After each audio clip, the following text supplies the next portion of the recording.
Hi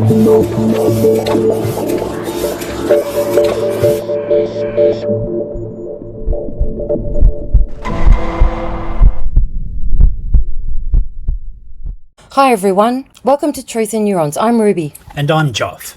Today we're going to be talking about the Vampire Diaries connection, and also we're going to analyse the basketballer comments that Dylan made during the body cam interviews. We need to talk about something that goes beyond coincidence into the realm of psychological impossibility. When I first noticed Dylan wearing that Phoenix basketball t-shirt while describing the perpetrator's basketballer player kind of skinny build, I immediately flagged that this was a classic unconscious tell, the kind of behavioural slip that reveals hidden knowledge or preparation. The guy that you saw, it was dark, right? Or were there lights on in the house?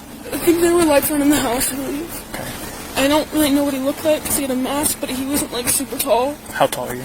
I'm 5'10". I think it was maybe my height an inch or two higher or lower. I can't really remember. So about 6 foot. I think so. Around there. Okay. How was he built? Fat, skinny, stocky? More like skinny, but like basketball player kind of skinny. Like not too skinny, but like almost fit skinny in a way. That's what I think. I don't know for sure. And then the voice, he said, when he said those words, you didn't recognize that voice before. I didn't recognize him or his voice. Let's examine the logical sequence here. Dylan's testimony contains multiple elements that can be traced to external sources rather than actual observations. First, she describes the intruder using basketball terminology while, she's wearing basketball-themed clothing. What are the statistical odds of that being a random fact?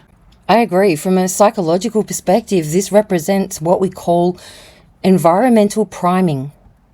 Her clothing choice may have unconsciously influenced her descriptive language, or more concerning, she may have deliberately worn the shirt as a psychological preparation for giving a premeditated basketball-related description.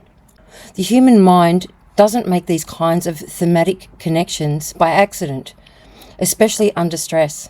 So, according to the ISP report, Dylan and the other survivor were watching the Vampire Diaries that night. She specifically states in her police interview that the last episode was two males rescuing a female, and notes that the male figure in the last episode was wearing all black, which she explained was normal for the series. So we have documented television viewing that matches her perpetrator description. I think this is deeply troubling. Dylan's brain appears to be engaging in what we call source confusion, blending information from different sources into a single narrative. Her description of a figure wearing all black could be unconsciously lifted from the television content, while her basketball player comparison stems from environmental priming from her clothing choice. Well, then there's also the fact that Dylan claims a masked intruder said, "It's okay, I'm going to help you," to one of the victims. Vampire Diaries contains a scene where the character says the exact same phrase, "It's okay, I'm going to help you." And you knew. And I'm still here. I didn't run. Know what I said, Damon? I'm going to help you. If we look at this from a psychological standpoint, this represents complete narrative contamination. Dylan's testimony isn't eyewitness evidence, it's unconscious media reconstruction. Her mind's taken elements from her immediate environment, television content, and possibly fragmented memories that then woven into what she believes is a coherent account. Sure. This is exactly how false memories are constructed. Wherever you go, people die. Anyone. Time. Stay away from me. Anything. Way down. That's the world we live in.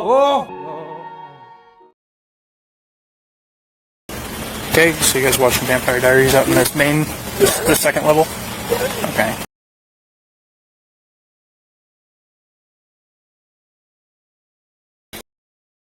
Okay.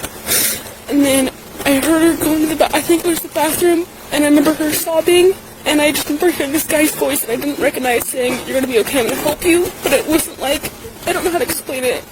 Like, it wasn't in like a nice way, it was like a weird way, like a weird tone.